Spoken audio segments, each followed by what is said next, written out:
নমস্কার। নির্ভীক সংবাদে আপনাদের স্বাগত জানাই। রাজ্যের মন্ত্রী চন্দ্রিমা ভট্টাচার্য পড়লেন প্রতিবাদীদের মাঝখানে। তাকে ঘিরে তখন শুধুই স্লোগান, ধিক ধিক ধিক্কার, প্রশাসন হায় হায়।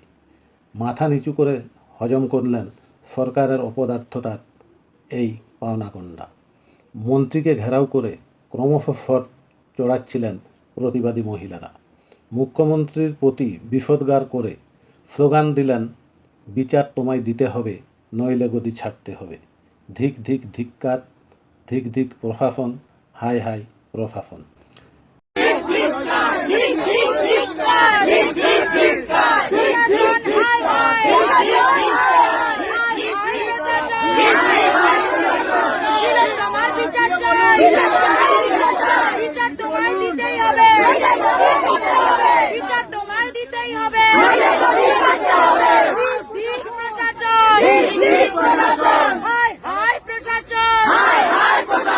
বিচার তোমায় দিতেই হবে, বিচার তোমায় দিতেই হবে,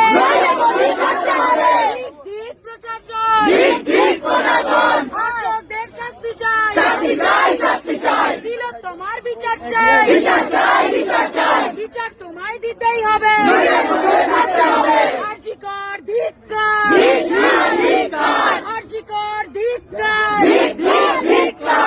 ধিক ধিক প্রশাসন, হায় হায় প্রশাসন, বিচার তোমায় দিতেই হবে, দিল তোমার বিচার চাই, বিচার তোমায় দিতেই হবে। রাজ্যের লক্ষ লক্ষ মহিলা কণ্ঠে বুধবার রাতে আওয়াজ উঠেছে, উই ওয়ান জাস্টিস, আমরা বিচার চাই।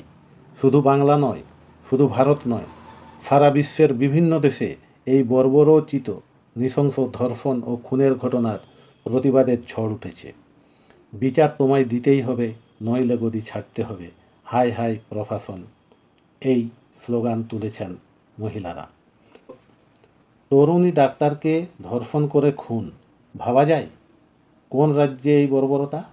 আদিম হিংস্র এই ঘটনা সেই রাজ্যে ঘটেছে যে রাজ্যের নেতামন্ত্রীরা নারী সুরক্ষা এবং কন্যাশ্রীর গর্বে হাততালি দেন।